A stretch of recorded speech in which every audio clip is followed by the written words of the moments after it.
right, well, welcome back to the Shrink Wrap Show. Today, we are asking a question about triggered. Is that an overreaction or is that a misplaced reaction? So, triggered. That's a buzzword right now. It's a buzzword. It's been a buzzword for a while. It is. It seems to be. It seems to be used in a way that doesn't. It's like Princess Bride, where he's like, "You keep using that word. I don't think it means what you think it means." Right, exactly. Yeah, I love what Pam's granddaughter, was it your granddaughter that sent you that? Tell them what your granddaughter said. So it depends. I checked in with the 12-year-old and the 21-year-old, and it was a little different. So the 12-year-old said, hey, triggered can be a good thing or a bad thing. And we don't like using good and bad words. Right. But just to repeat what she said, that I can get triggered if you remind me of something good that makes me feel happy. I can also get triggered if you do or say something that causes me to feel bad or scared or lonely or whatever I might feel. The 21-year-old said, and this is how things change, in a decade. She said, no, triggered is something happens and it scares you and you feel uncomfortable. It might remind you of something from the past, or it might take you into the future. She said, for example, if someone said, I love you big as the world, which is what you say to me, Grandma, but you died, I'd get triggered. I would have such a response to that because there's meaning that I hold with those words that have to do with you and you're not here. Yeah. So the idea here today is really more or less to take the word triggered and instead of looking at it from a pop culture word, the pop psyche of funness of the word, and really give a true definition of what we mean when we say triggered. Psychologically. Psychologically. The brain part, the body part. So we want to anchor it down into what actually happens in the nervous system, what actually happens in your body, and how it affects your memory and how it brings meaning and purpose for you in your life. So that's where we're going with the word triggered. For me, when I don't personally think this, but what I think other people think when they hear triggered is the meme that is, I can't even remember when it was, but I think it was during one of the elections with Trump.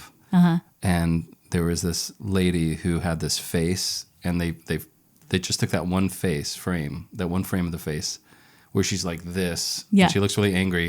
And if you watch the whole clip, she's not crazy, but that one face looks crazy. She looks like the most Karen of, like the, she looks like the extreme left Karen boss that you face at the end of the video game or something. Like you don't want to mess with her. And the line over it is triggered. Like, and so it gives you this idea that like anyone who doesn't agree with you, they're triggered or something. And it's almost like a weapon to use against you because you can't say what I don't want to hear. Yeah. Or that's a hard boundary right there. Right. You're triggering me. It's making me feel this way. Right. Or it's like a blank. It's something to hide under. It's like, you know, don't say that. Yeah, I'm don't triggered. go there. Don't go there. So a boundary. Yeah. Okay.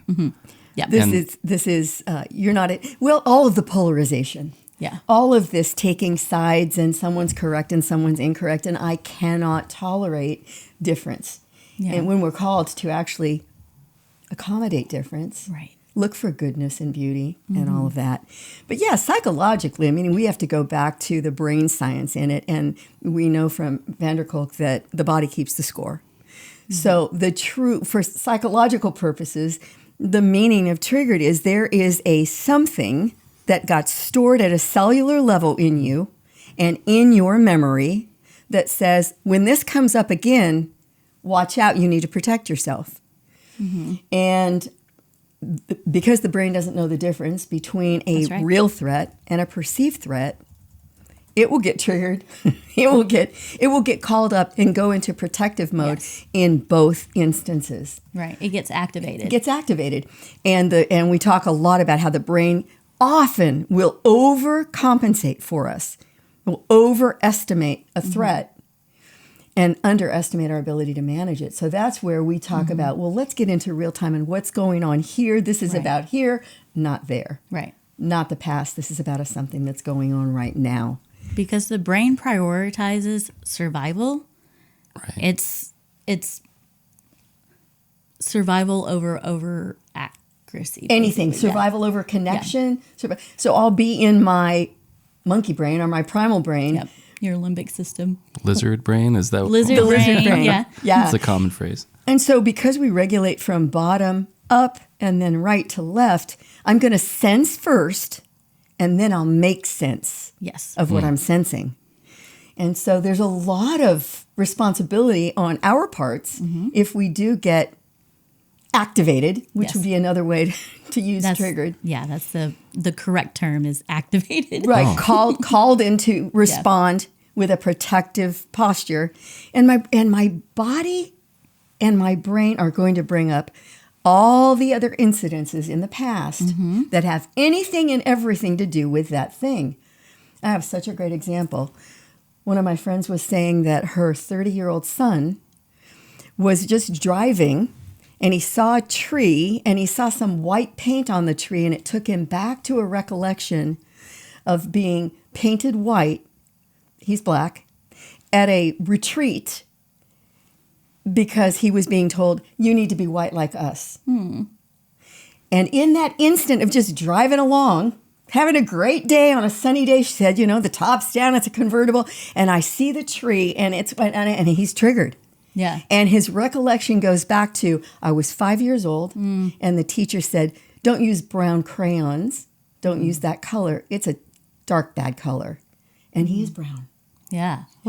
And so Wow. that's a trauma trigger. Right. Yeah. Out of nowhere, this stuff comes. Yeah. And we've got to tell our brain that I'm okay. This is not that. Right. And use coping mechanisms. Use some coping strategies in real time Yeah. to get back grounded. What happens in your body when we're activated, a lot of things happen. So your prefrontal cortex, the front part of your brain, goes completely offline.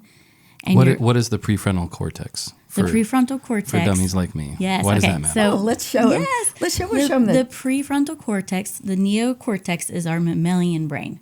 So all mammals have different sections of the brain, but as humans, we get to have a cool part of the brain where we get to plan and conflict resolute, decide, have language, that kind of thing. So that prefrontal cortex is important for us as humans to have that online. Sometimes it's called the CEO of our Yes. brain. Yes. Okay.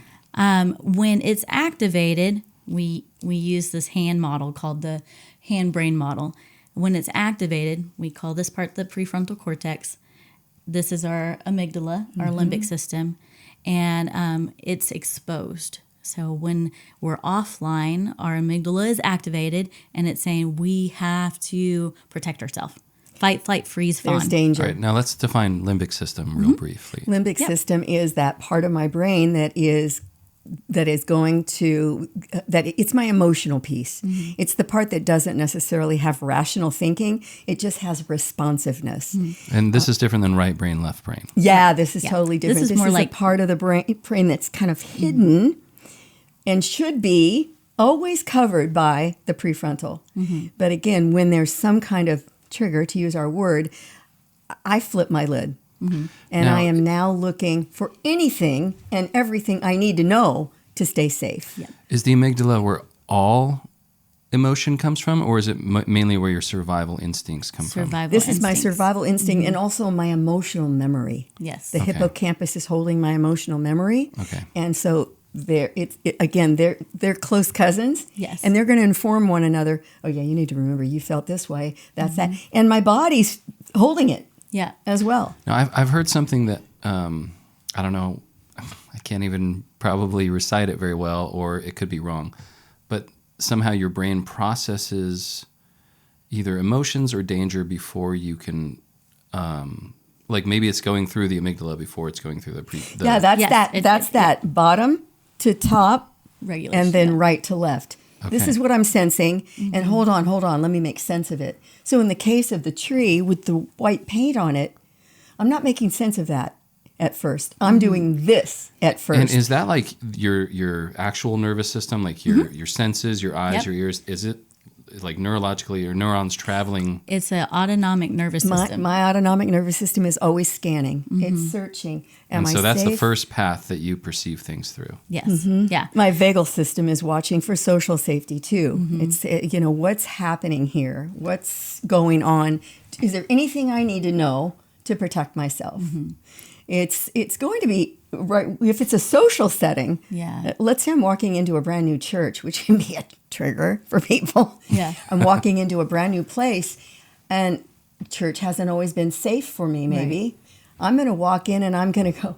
Does anyone look open, inviting, nice, kind? Do I feel seen? Do I feel soothed? I go back to my attachment needs a little bit. And I also look for, where's the door? Where's the clock? How long am I going to be here? Like I am doing a quick assessment Yeah. to situate.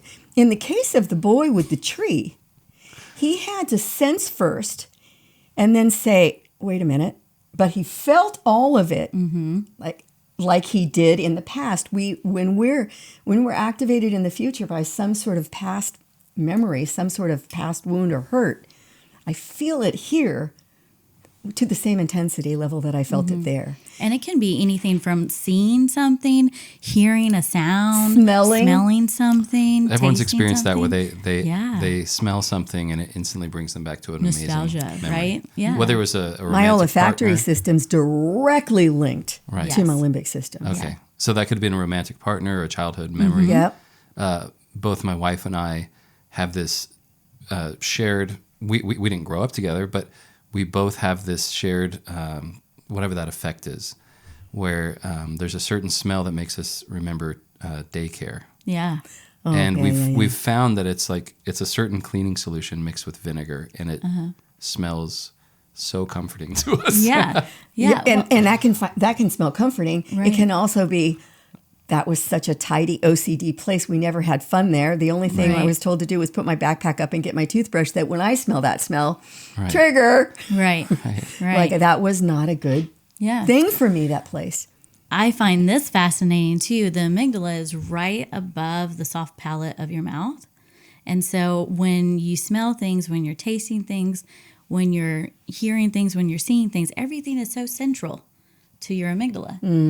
That's good. That's why it goes straight there first, and then your brain is able to process everything else afterwards. It seems like a really smart design It is to keep us a really alive. fascinating design. God did a good job, Yes, like he an did. excellent job. He did. But I mean, when you think about comfort foods, right? I think about chicken and dumplings, and I remember too. I can not only see Grandma and my mom, Yeah. but I can smell Yeah. and I can taste, and it's got texture, and all of me is involved in that. Listen, you just triggered me right memory. there. So My- that's my interesting that comfort is my food, favorite. comfort food, there's more to that term Yeah. than just, Absolutely, it's Yeah. involving all the senses: taste, smell, sight. but it can sound, also bring up relation, emotion. connection. Yeah. Yeah, that's amazing. It's fascinating that I mean, I you was used just that, because that was what my EMDR therapist used on me. was chicken and dumplings, and it brought back a flood of memories of my mom. Yeah. So yeah, I like It's such a thing. it can bring you straight to even like the age of what you were whenever you were first activated by a stress response too. And that is where it is beneficial for therapists to help a person that has like post-traumatic stress disorder and be able to help them process their trauma using trigger words, activating words, or Sure. activating experiences. I mean, the first thing we do when we do EMDR, when I say we, I mean me, not multiple personality right here, Yeah. For another episode. is we come up with a safe, calm place. Yeah. So I want you to think of a place that feels so safe and calm and wonderful to you. All right, describe that place. What do you see? What do you hear? What do you smell? What do you taste? And what are you touching? Yeah. And then we're going to send you back to that place. We're going to give it a name. And every time we're working on these harder trauma memories, Yeah.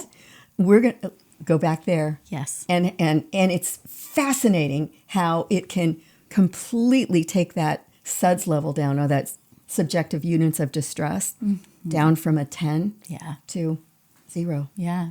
Yeah. It's the coolest thing I've ever seen. So this week I was speaking with a very triggered individual, speaking with our host in Jerusalem. And he said, I need a session. I'm not at all okay. And interestingly enough, all that's going on and needing to get to a bomb shelter and hearing the sirens and having the power outages and not being able to access food. And he said, I was recently diagnosed with diabetes. And all I really want right now is some comfort food. Yeah.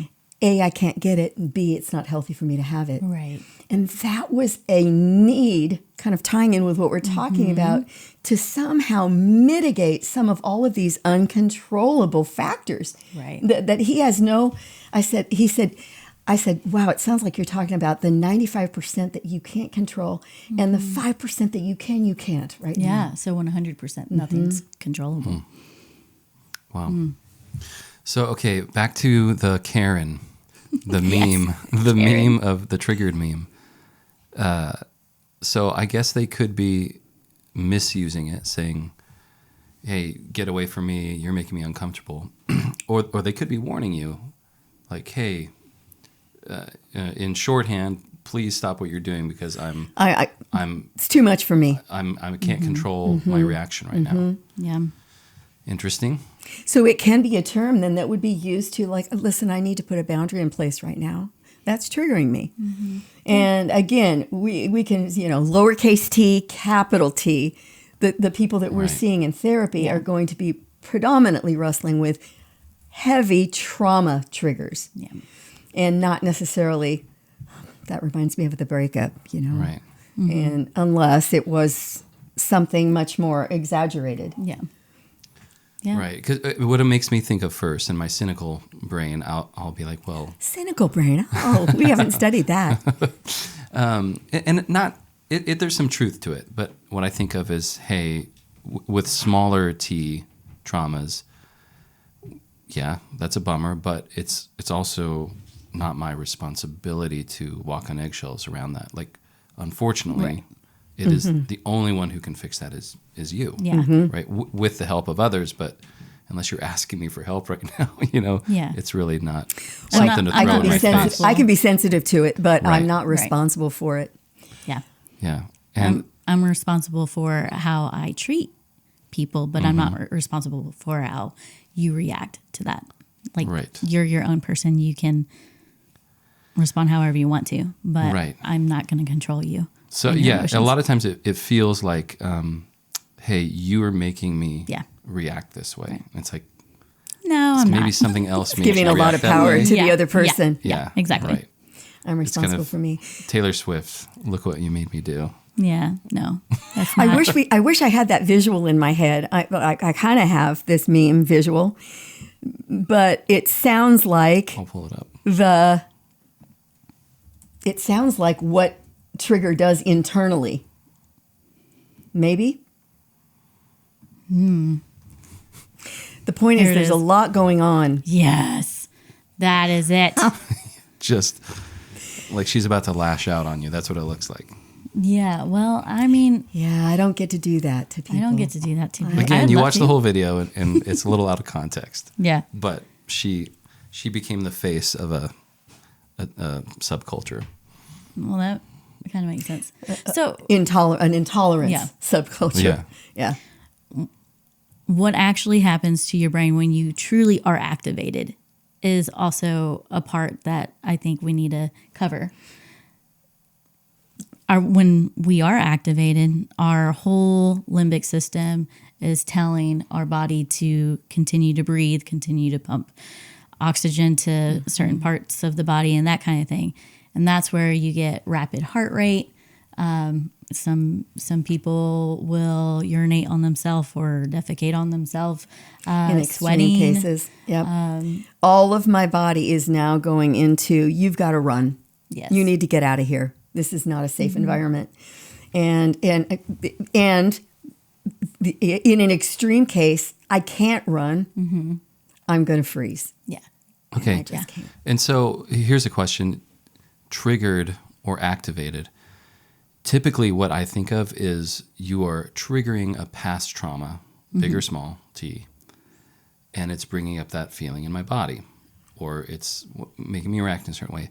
But is what you're describing also just in the moment, like this is a brand new trauma or experience that?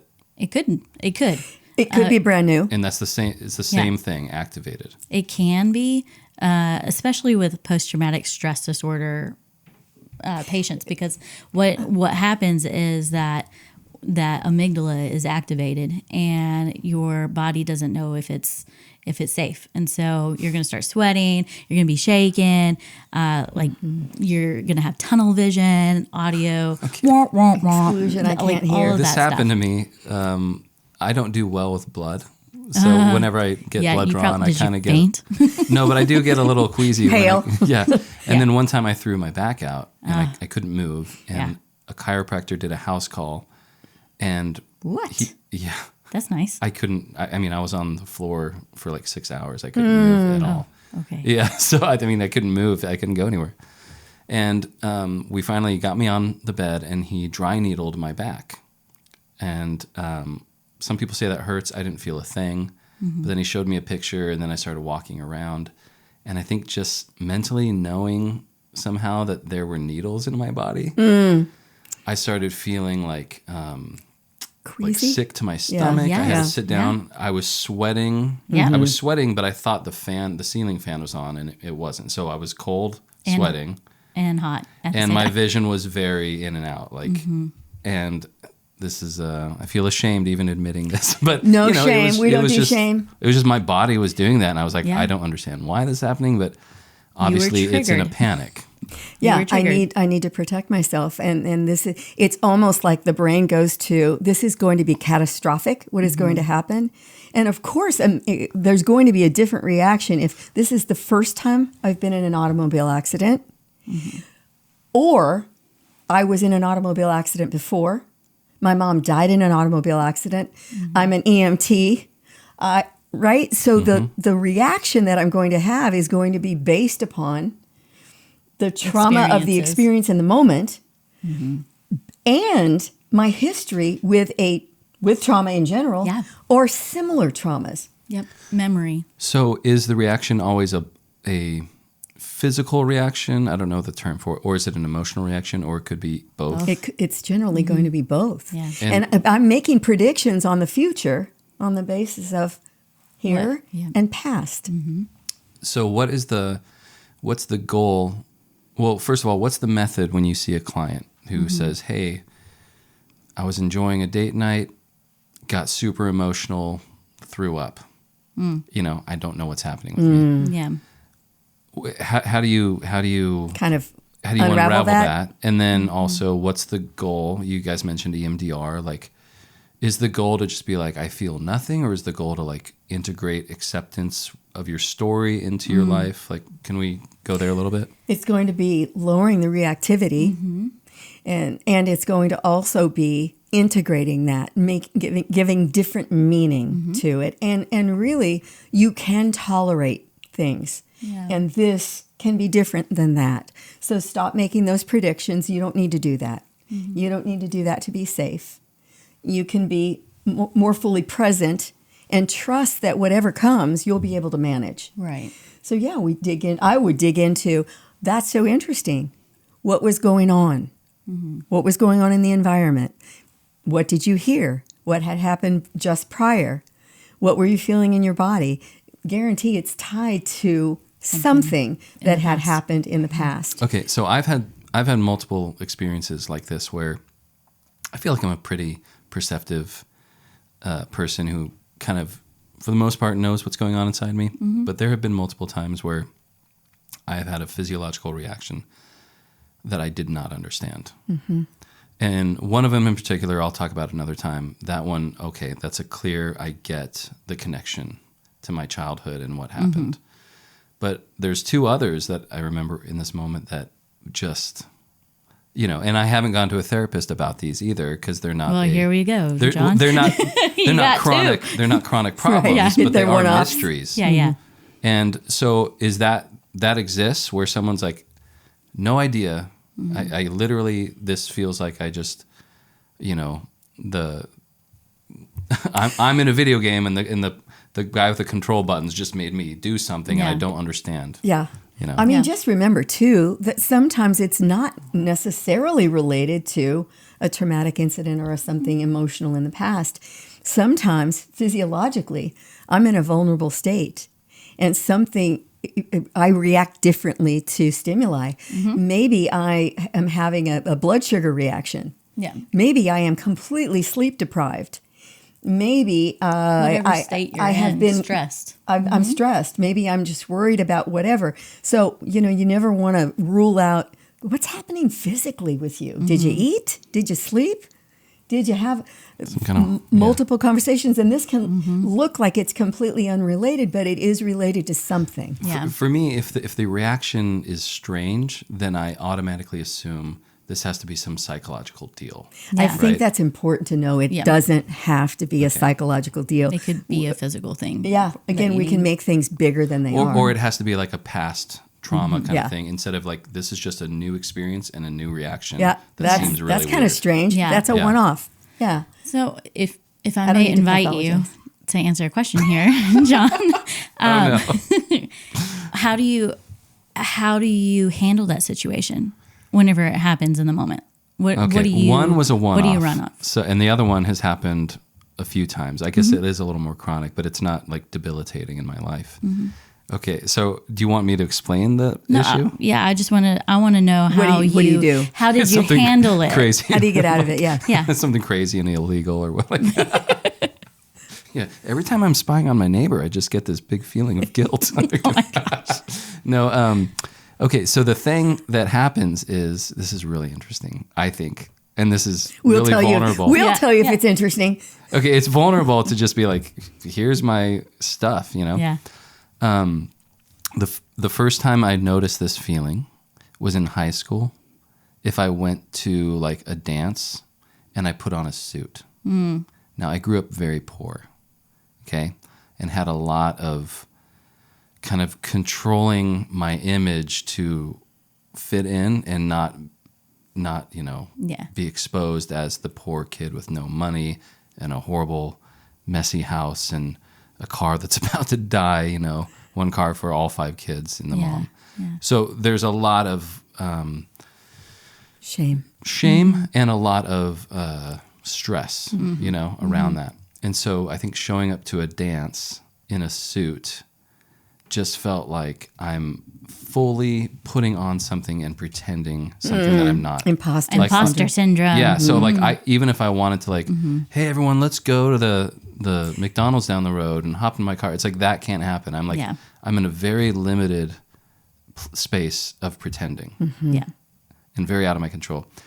Here's the interesting part. I started to feel that feeling again when me and my wife had our first baby. And everything was fine for the first couple months, and then she wanted to go off and do some things and left me home with the baby. And the plan was, let's have the baby sleep. And in order to get the baby to sleep, I'll wear the carrier thing and he'll sleep on my chest and I'll walk around. And something about that gave me the same feeling. Now, there were some physical things of like maybe a little panicky, shortness of breath, but this feeling, if I had to describe it, it would be... I don't know what I'm doing. Well, not just a vulnerable feeling of like, oh, someone's teaching me something new and I don't know, but a little bit of a panicky feeling, like very uncomfortable, like I want to get out of here. Like everything in me is kind of like, I need to stop the train. Okay, so your stress response was flight.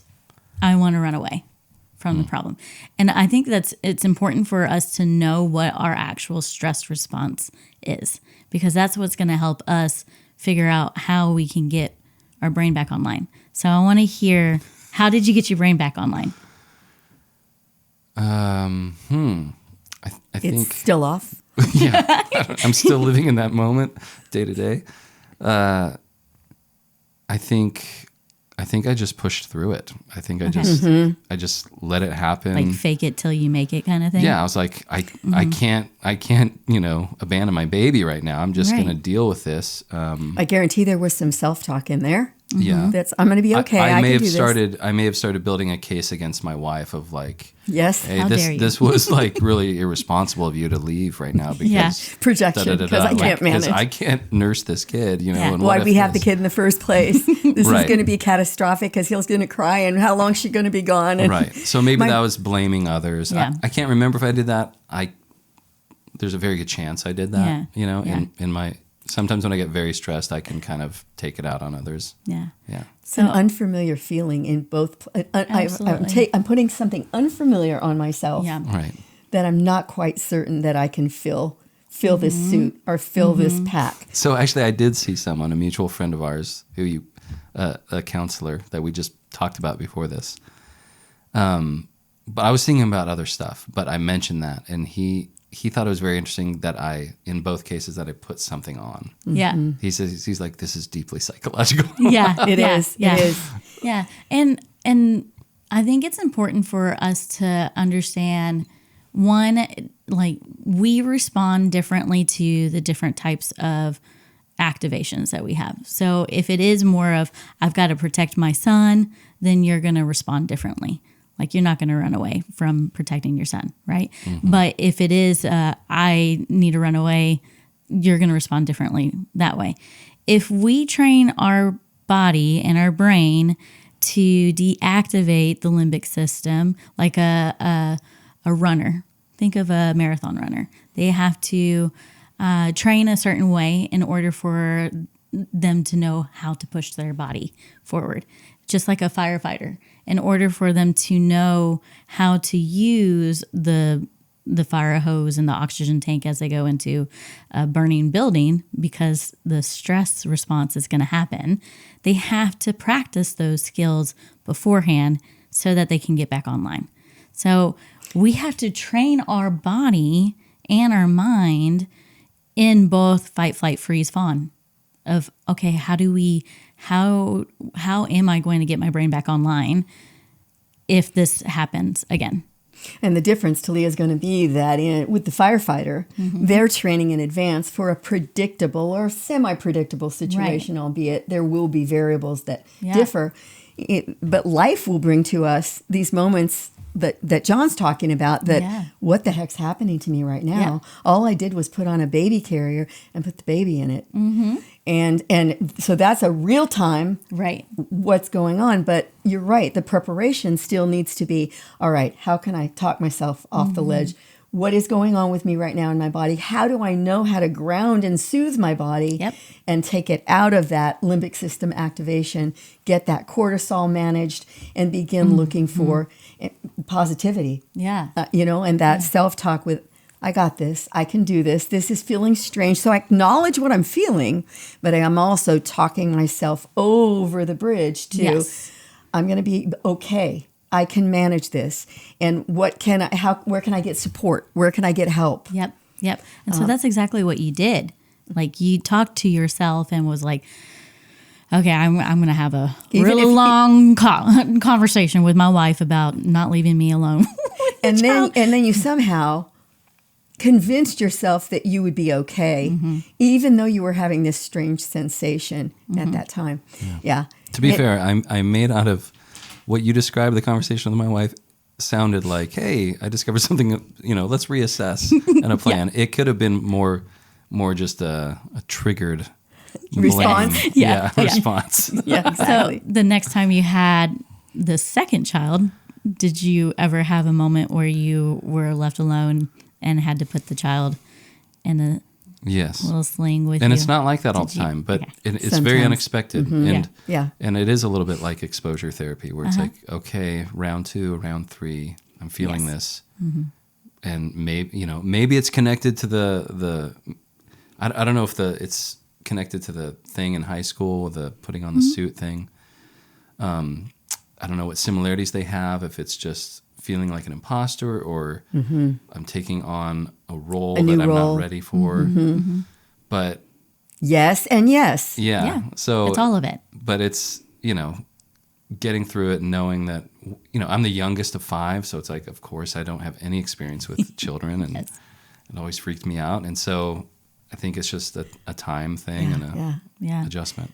Well, and I do want to say to the audience that it's important to not pathologize yourself. Right. Right. Sometimes What things does that just mean? are. And I don't have to do a deep dive into every single reaction I have. It really can be as simple as, gosh, I haven't eaten all day and that's why I'm dizzy right now and feeling a little bit less bandwidth for Right. whatever.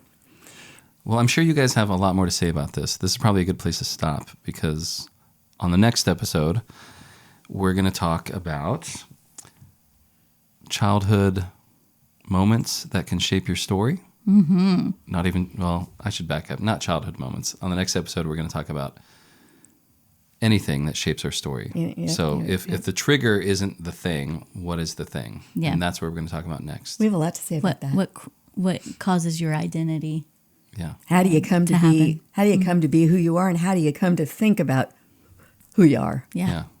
That's going to be fun. Join Yep. us next time.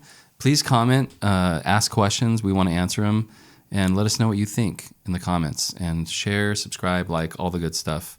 And we'll see you next time.